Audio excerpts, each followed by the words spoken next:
Welcome to Marketecture, where you can get smart fast with in-depth interviews of leading technology vendors. I'm Mike Shields, and I'm here with Chris McCarroll. He's the CEO of Beachfront Media. Hey, Chris, how are you? Thanks for being here. Hey, Mike, thanks for having me. So we're going to get into lots of details on your company, but let's just start from the top with the big question. What does your company do? Yeah, so from a very high level, Mike, we're a supply-side ad server for convergent TV. So we service programmers, distributors, and anyone who owns and distributes content across a big screen. So let's come back to your product and kind of get into some of the specifics. You mentioned the word supply side and server, because my mind went towards, are you an SSP or not? But it sounds like you're a little bit different. Can you maybe just talk about who exactly are your customers and what you're doing for them? Yeah, so our customers are programmers and distributors.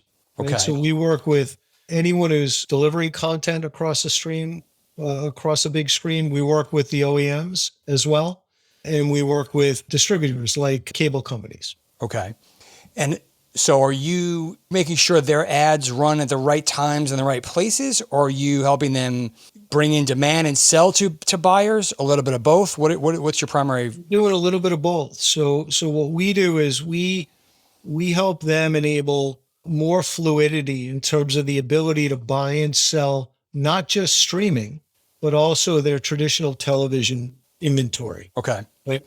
So we do a couple of primary things. One is we mediate auctions to determine that we are able to deliver the highest amount of yield possible into that inventory. And we actually handle the ad serving into that ecosystem. Okay.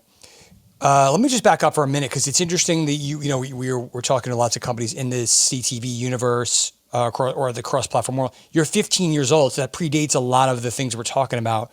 What was the company founded to do then? What was the opportunity or insight that you glommed onto at that point? And obviously, it's evolved over time. Yeah, the business was built as really a supply-side platform for mobile video and eventually CTV. Okay.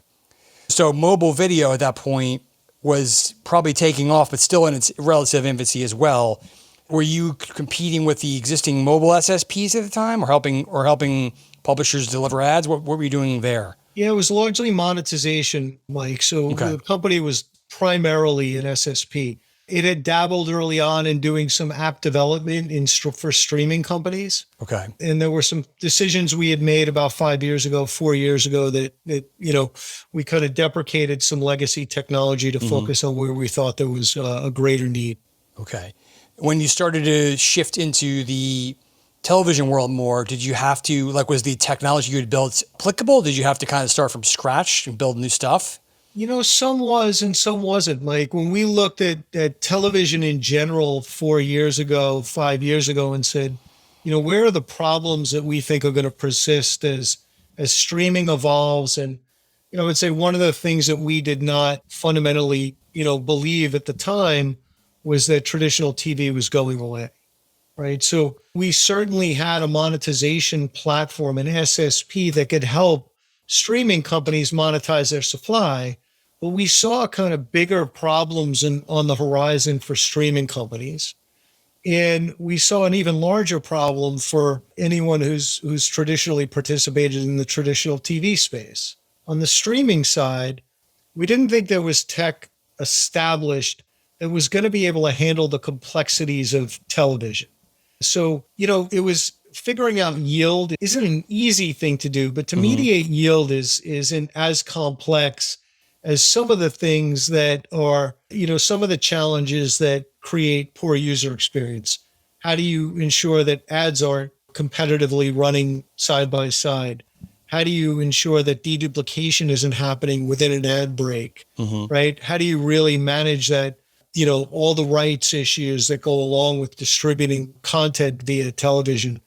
So that was one problem that we, started to re-architecture the platform to handle.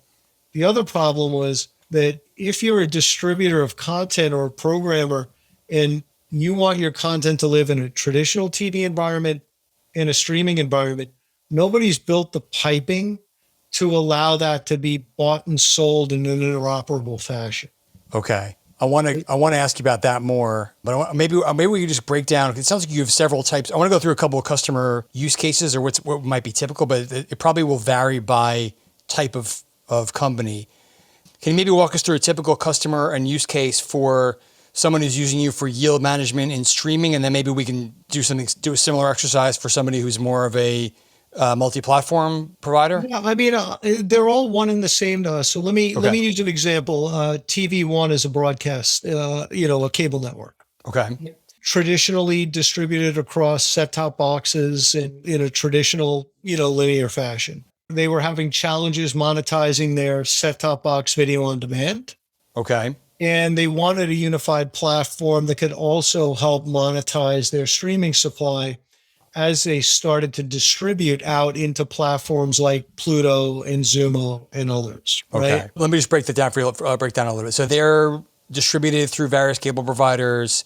They probably have a linear ad sales team. I would believe they're probably there's VOD inventory that they could probably sell, but it's not. But then the cable companies can also sell that, and it's getting left on the table. And then similarly, they probably have. I'm going to guess they have a streaming app as well as distribution of other guys. Am I looking at this the right way?